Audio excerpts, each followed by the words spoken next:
शादी में है, देश में है, विदेश में है, अपने यहाँ, दूसरों के यहाँ, कहीं चले जाएं, ये 24 घंटा की आपकी जरूरत है। एक लम्हा के लिए अगर आप ईमान से खाली हुए तो आपकी आखिरत खतरे में पड़ जाएगी, और एक लम्हा के लिए अगर आपने बदअखलाकी का मुजाहिरा किया तो आपके रिश्ते खतरे में पड़ जाएंगे। इसलिए अखलाक भी 24 घंटा की जरूरत है और ईमान भी 24 घंटा की जरूरत है। अखलाक के बगैर आप बीवी से निभाह नहीं कर सकते, अखलाक के बगैर दोस्तों से निभाह नहीं कर सकते, अखलाक के बगैर आप कदम कदम में सोसाइटी में रहना चाहते हैं, जिसके साथ भी गुजारा करना चाहें, आपको अखलाकियात के मैदान में बेहतर बनना पड़ेगा। इसलिए हमें सबसे पहले अपने अखलाक को सामने रखना है। मेरे दोस्तों और बुजुर्गों, आज के दौर का जो सबसे मजबूत रिश्ता है वो कौन सा है? मैं कल भी एक प्रोग्राम में था तो मैंने कल भी ये बात की थी, आपके समझ में जो आता हो, लेकिन जो मैंने तजर्बा किया है कि आज के डेट का सबसे मजबूत रिश्ता कोई है तो दूगो है। हम आपकी जबान के खतीब हैं, खतीब क्या तालिब इल्म हैं, इसलिए हम आपकी जबान में ज्यादा बात करना चाहते हैं ताकि आपको आसानी से समझा सके। सबसे मजबूत रिश्ता दो है आज के डेट में, एगो ससुरारी और एगो सरुआना। तजर्बा करके देख लीजिए, क्योंकि भाई से रिश्ता टूट जाएगा लेकिन साला से रिश्ता टूट गया तो हिसाब किताब लग जाएगा। बहन से रिश्ता टूट जाएगा लेकिन साली से रिश्ता टूट गया तो हिसाब किताब लग जाएगा। माँ बाप से रिश्ता टूट जाएगा लेकिन सास ससुर से रिश्ता टूट गया तो आपका हिसाब किताब लग जाएगा, क्योंकि होम मिनिस्टर आपका हिसाब किताब लगाने के लिए घर में बैठी हुई। और आप में पढ़े लिखे लोग, होशियार लोग हैं, हम जिस सोसाइटी में जी रहे हैं, तकरीबन लोग कहते हैं कि एजुकेशन की कमी है। अभी आपके सामने जो बात हुई है हकीकत है, इसमें कोई शक नहीं है, लेकिन मैं कहता हूं जितने एजुकेटेड लोग आज हैं, हमारे बाप दादा से पहले या हमारे बाप दादा के जमाने में इतनी एजुकेशन नहीं थी और इतने एजुकेटेड लोग नहीं थे। अनपढ़ लोग थे, बकरी भैंस पालते थे, गुजारा करते थे, लेकिन रिश्तों को निभाने में उनका जवाब नहीं था। वो जाहिल लोग होने के बावजूद भी, एक अनपढ़ बेटी होने के बावजूद भी, बाप अगर अपनी बेटी का रिश्ता कहीं और कर देता था, जहां चाहे कर देता था, बेटी सर उठाने की हिम्मत नहीं रखती थी, वो अपने बाप के इशारे पर चल देती थी।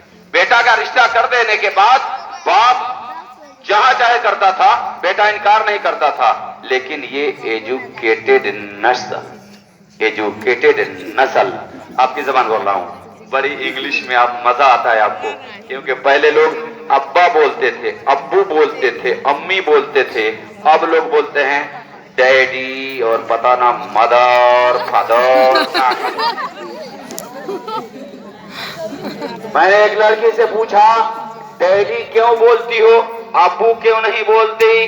तो स्कूल की पढ़ी लिखी थी, उसने कहा जनाब आपको पता नहीं है इसमें हमारा कितना बड़ा नुकसान होता है। हमने कहा क्या नुकसान होता है? तो अब्बू बोलते हैं तो हमारे होंठ सटते हैं और हमारी लिपस्टिक खराब हो जाती है,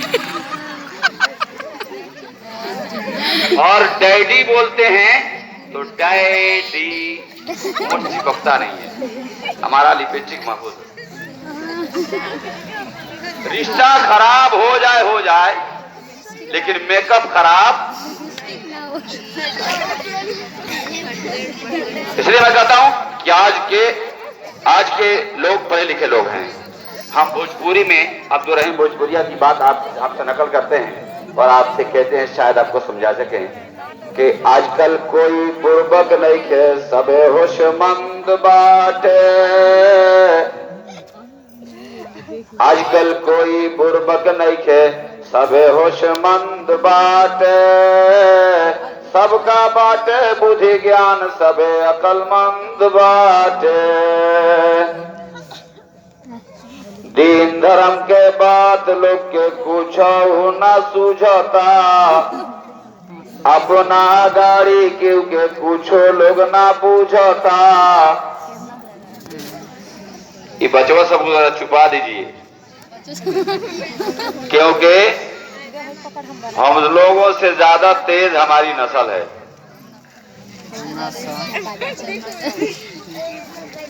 एक बड़े मियाँ से पूछा जाए कि आपको कलमा याद है तो शायद ना बता सकें, लेकिन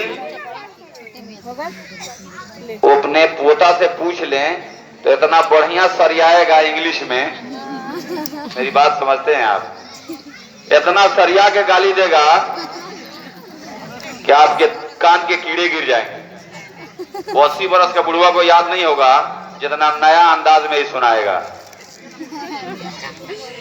दीन धर्म के बात लोग के कुछ ना सूझता, अपना अगाड़ी क्यों के कुछो लोग ना पूछता, अपना अगाड़ी क्यों के कुछो लोग ना पूछता, सही बात क्यों के जब कोई समझावता, बातों कर मानत नहीं के खिल्ली उड़ावता, मजाक उड़ावता। वह काम करता जौन जेकरा पसंद बाटे, दुनिया कमाए में फरफंद बाटे। माना मसूद साहब, माँ बाप के मोहब्बत, माँ बाप से मोहब्बत नहीं के भाई से ना पटता, माँ बाप से मोहब्बत नहीं के भाई से ना पटता, ससुरारी में जाके लोग टूअर लेखन सटता, माँ बाप से मोहब्बत नहीं के भाई से ना पटता, ससुरारी में जाके लोग टूअर लेखन सटता, बैठ के वहाँ खात नहीं के लेबर लेखन खटता। कोई ससुरारी में फ्री में बैठ के खाता है?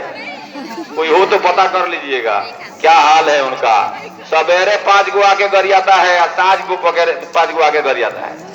रिश्ता ही ऐसा है, वो आके सुनेंगे। माँ बाप से मोहब्बत नहीं के भाई से ना पटता, ससुरारी में जाके लोग टूअर लेखन सटता, फ्री में हुआ खात नहीं के लेबर लेखन खटता, इतनो दुख सहता पसंद बाटे, दुनिया कमाए में प्रबंध बाटे। मैडम लोग कहती है सास ससुर के बाद उनका तो निकना सोहाता, क्या करा पतोहिया के जगरा के बिना ऑर्केस्ट्रा के तो नहीं ले आओगे तैयार नहीं खो। तो जब वो नाच देखत आई तो तहनी के सब जाने के मिल के अकेले नचाई। सास ससुर के बाद उनका तो निकना सोहाता, दिन रात नई हर के रास्ता जो हाता, सास ससुर के बाद उनका तानिक ना सोहाता, दिन रात नई हर के रास्ता जो हाता, ना कोई आवता ना कोई जाता, गार्जियन के एकदम प्रतिबंध बाटे, आना जाना बिल्कुल रास्ता बंद बाटे। आजकल कोई बुर्बक नहीं खे, सबे होशमंद बाटे, दुनिया कमाए में फरबंद बाटे। क्यों बुर्बक बा? सब होशियार है, सब होशियार है। बल्कि एक छोटा सा बच्चा ये भी देखेंगे जाके किसी के खेत में अगर गन्ना तोड़ता है तो पीछे मुड़ मुड़ के देखता है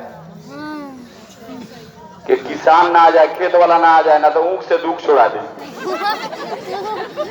क्या मतलब ये भी चोर है, इसको समझ में आ रहा है कि मैं चोरी कर रहा हूँ, मैं गलत कर रहा हूँ, इसलिए बार बार मुड़ के देख रहा है। आम तोड़ने जाता है तो आम वाले को देखता है, जब देखता है तो छुप जाता है, तो बुर्बक है। छोटा सा गोद का बच्चा है, उसको गोद में लीजिए और जब रोता है तो आंख को उंगली में डालता है। कितना बुर्बक बच्चा है। उतनी समझ तो अल्लाह ने दे रखी कि कभी भी रोएगा तो आंसू पोछेगा तो साइड से पोछेगा, सीधे उंगली। चालाक है हर आदमी। आदमी को अल्लाह ने अकल दी है, लेकिन हम जो हैं इस्लाम वाले लोग हैं। अब मैं आपको असल बात पे आना चाहता हूं और आपका मिजाज बना के मैं आपसे बात करना चाहता हूं। मेरे पीछे एक बेहतरीन मुकर्रिर आने वाले हैं, मैं आपसे बात करके और आपको जगा के आपसे काम लेना चाहता हूं। जिस सोसाइटी में हम रहते हैं, इस सोसाइटी में मानवता की जरूरत है। जिस सोसाइटी में रहते हैं, इस सोसाइटी में मोहब्बत की जरूरत है। जिस सोसाइटी में हम रहते हैं, इस सोसाइटी में प्यार की जरूरत है। इस सोसाइटी में अपनापन की जरूरत है, अपनाइयत की जरूरत है। यकीनन पुख्ता मकानों को बना लेने के बाद आप उसे घर नहीं कह सकते। इन पुख्ता मकानों को मैं मकान कहता हूं। ईंट पत्थर और चूने के मकान हैं ये घर नहीं है। घर तब बनेंगे जब उसमें रहने वाले मकीन मोहब्बत के साथ रहने लगे, बीवी प्यार से खाना देने लगे, बहन प्यार से पानी देने लगे, माँ ममता का आंचल बेटे पर फैला दे और बेटा अपने माँ के कदमों के नीचे जन्नत तलाश करने लगे। बेटा बाप को जन्नत का दरवाजा समझने लगे, उस्ताद शागिर्द का मकाम समझने लगे, शागिर्द अपने बच्चों को अपने बेटे का मकाम देने लगे। बेटी अपने माँ को अपना माँ समझे और माँ अपनी बेटी को बेटी समझे। सास अपने बहू को माँ का मकाम दे, सास अपनी बहू को बेटी का मकाम दे और बहू अपनी सास को माँ का मकाम देने लगे। यकीनन आप नमक रोटी खाएंगे, फूस के मकान में झोपड़े में होंगे। मोहब्बत के साथ जब रहेंगे तो घर घर लगेगा। वरना पुख्ता मकानों में जहाँ टीवी है, फ्रिज है, वॉशिंग मशीन है और जरूरत की सारी चीजें भरी पड़ी हैं, लेकिन वहां बहुओं ने खुदकुशियां की हैं, फांसी लगा के मर गई, जहर खा के मर गई। अरे सारी सहूलत मौजूद थी, दुनिया की सारी आशाइश मौजूद थी, मरी क्यों? क्या हुआ? क्या कमी थी? क्यों? वो मकान तो बेहतर था, उसके अंदर जो सामान थे जरूरत के सारे मौजूद थे, लेकिन उसमें रहने वाले बसने वाले जो इंसान थे, इनके सीनों में धड़कता हुआ दिल नहीं था, इनके सीनों में प्यार और मोहब्बत नहीं थी। जो सास मिली वो जालिम की शक्ल बन के मिली, जो ससुर मिला वो जल्लाद बन के मिला, जो शौहर मिला वो जल्लाद बन के मिला, जो रिश्तेदार आया वो उसे बर्बाद करना चाहा, उस पर जुल्म ढाना चाहा, सिताना चाहा। वो बाप के प्यार को छोड़ के आई थी, वो बहन के प्यार को छोड़ के आई थी, वो भाई की मोहब्बत को छोड़ के आई थी, माँ की आंचल को छोड़ के आई थी, वो घर के अपने सहेलियों के रिश्तों को कुर्बान करके आई थी। जहां 18-20 साल मोहब्बत के साथ आजादाना जिंदगी गुजारी थी, उसे प्यार चाहिए था, मोहब्बत चाहिए थी, मानवता चाहिए था, एहतराम चाहिए था, इज्जत नफ्स चाहिए था। उसे वहां मिल न सका। पैसा मिला, जमीन